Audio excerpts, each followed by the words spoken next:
RTN में या फिर वोकार्ड में या फिर कोई और स्टॉक जो आपने रेकमेंड किए हैं पिछले कुछ दिनों में, उनमें कोई अपडेट होगा? अब वॉकहार्ट से मेरे को याद आया सर, नेटको फार्मा 1200 रुपए का टारगेट कंप्लीट हो चुका है। मतलब खून पी गए लोग मेरा नेटको फार्मा के लिए। आ गया भैया 1200, बुक कर लो। और दूसरा खून पिया है आप लोगों ने मेरा पीपीएल फार्मा के लिए। कल 11% चल के 195 का टारगेट अचीव हो गया है। 144 का जब ब्रेकडाउन फेल हो रहा था तब से हम रिकमेंड करते आ रहे हैं कि ऊपर में जो फंसा है नीचे में जरूर 144 पे बाई कर लीजिए। 195 पे बुक करेंगे और फिर दोबारा से जब कंसोलिडेशन कंप्लीट होगी तो बाइंग के सौदे देखेंगे। तो कल 195 से आप देखिए हार्ड प्रॉफिट बुकिंग आई है। कल वॉल्यूम राइज था पीपीएल फार्मा में 1067% का। 195 टेस्ट होने के बाद प्रॉफिट बुकिंग आई, क्लोज होते होते नीचे 184 पे आया। अब यहाँ 5 7 8 दिन अगर टाइट रेंज में रह जाता है और 10 डे मूविंग एवरेज कैचअप हो जाता है 20 डे मूविंग एवरेज जो 161 पे है, तो फिर से बाई करेंगे। इस बार जब 195 तोड़ेगा तो शायद आपको पहली अपसाइड मिलेगी 220 रुपए की। फिर वहां कंसोलिडेशन होगा, फिर आपको अपसाइड मिलेगी 240 की। फिर कंसोलिडेशन होगा, फिर आपको मिलेगा 273 और उसके बाद मिलेगा ऑल टाइम हाई। तो डजेंट मैटर कि दिल्ली से बंबई जाने वाली बस में आप कहाँ चढ़े हैं, जब तक वो बंबई जा रही है और आपको बंबई जाना है तब तक आप कहाँ बैठे हैं बस में इससे फर्क नहीं पड़ता। अगर बस बंबई जा रही है और आपको ही बंबई जाना है तो आप बंबई पहुंच जाएंगे, फर्क नहीं पड़ता आप दिल्ली से चढ़े हैं कि एक आध दो स्टेशन आगे से चढ़े हैं या 4 6 स्टेशन आगे चढ़े हैं। तो अगर नहीं ले पाए 144 में, अगली कंसोलिडेशन के ब्रेकआउट को ले लीजिएगा। ठीक है, ओके। एक बर्जर पेंट्स देखिए सर, क्रूड उछला है उसके बावजूद हम देख रहे हैं कि बर्जर पेंट्स में आज मूव पॉजिटिव साइड पर है, 5.5% ऊपर है ये स्टॉक। और एवरेज वॉल्यूम्स के हिसाब से देखें तो अच्छा खासा वॉल्यूम जंप है सर, 5 साढ़े 5 गुना के आसपास का। बर्जर पेंट्स में क्या करना है, और एक्सटेंड हो सकता है ये मूव?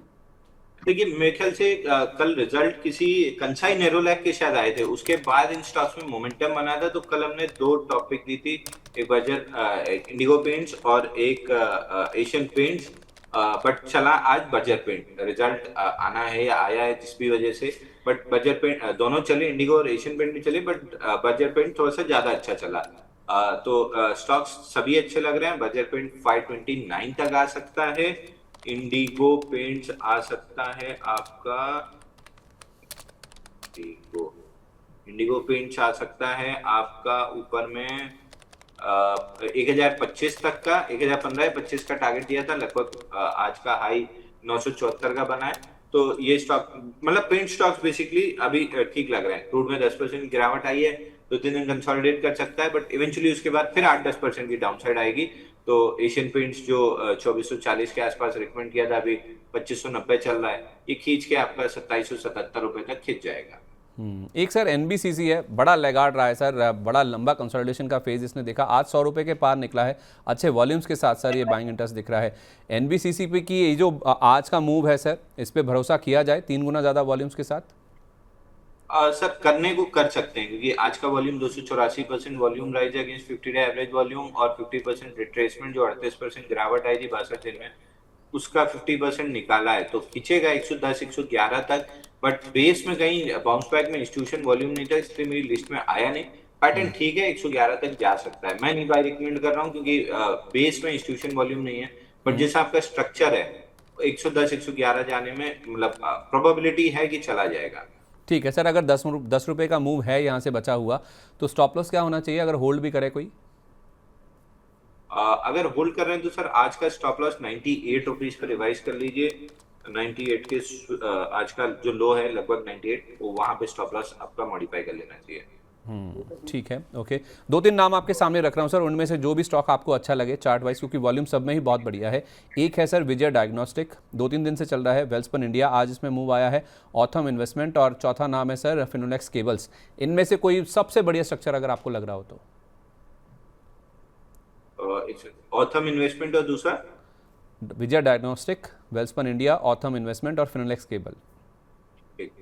विजया डायग्नोस्टिक का तो टारगेट हुआ है 1247 का। प्रॉफिट बुकिंग कंसिडर करना चाहिए। 21 दिन में 50% चला है। मैं नहीं करूंगा इसमें, अब बाइंग तो नहीं बनती है बल्कि प्रॉफिट बुकिंग करना चाहिए। वेल कॉर्प में भी ब्रेकआउट हमने वेल्सपन 210 दिन इंडिया के सर, रखे।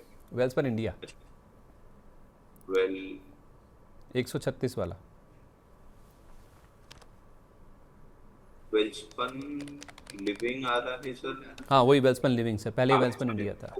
109 पे डबल बॉटम बनाया है, 152 रुपए का रेक्टेंगल का टॉप है, रेक्टेंगल का लो 3 हफ्ते तक स्वीप किया है, 3 हफ्ते नॉन स्टॉप कोशिश की गई इसको तोड़ने की, क्लोजिंग हैमर से आई है, तो 152 रुपए जा रहा है। यहाँ पे भी आप बाई कर सकते हैं, अगर यहाँ पे बाई कर रहे हैं तो 126 का स्टॉप लॉस लीजिए, 152 रुपए तक का टारगेट मिल जाएगा।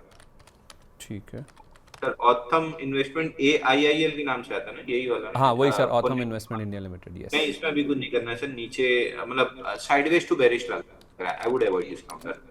ठीक है, और एक रहेगा सर फिनोलेक्स। फिनोलेक्स, फिन केबल ना? जी जी। फिनोलेक्स केबल ब्रेकआउट है सर, 230 दिन के कप कैंडल पैटर्न का ब्रेकआउट है। और फिनोलेक्स तो मेरे ख्याल से मैंने अब कहाँ दिया है मेरे को याद नहीं आ रहा, लेकिन यहाँ लिखा हुआ है कि 1015 में बाई दिया है और 1145 का टारगेट है जो आ गया है, बट ये स्विंग हाई था इसलिए टारगेट दिया था। ये जो पूरा कप कैंडल पैटर्न ब्रेकआउट आया है इसका टारगेट 1250 रुपए आ रहा है, तो अभी भी 100 रुपए की अपसाइड बची हुई है। चलिए ठीक है, परफेक्ट है सर। बहुत शुक्रिया आपका अपना कीमती समय आज हमारे साथ शेयर करने के लिए सर। काफ़ी सारे स्टॉक्स की बातचीत हुई है, जाने से पहले कोई डिस्क्लेमर?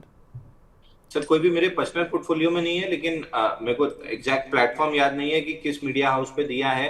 ये फिन केबल, जेन रिसोर्सेज तो मेरे को याद है, आप ही ने याद दिला दिया कि आप पे दिया है। ये भी फिन केबल, मतलब कहीं ना कुछ रेकमेंड जरूर किया होगा, बट कोई भी कॉन्फ्लिक्ट ऑफ इंटरेस्ट या पर्सनल होल्डिंग नहीं है। तो दर्शकों के पास, कंपनी क्लाइंट्स के पास हो सकता है, मेरे पास कुछ भी नहीं है।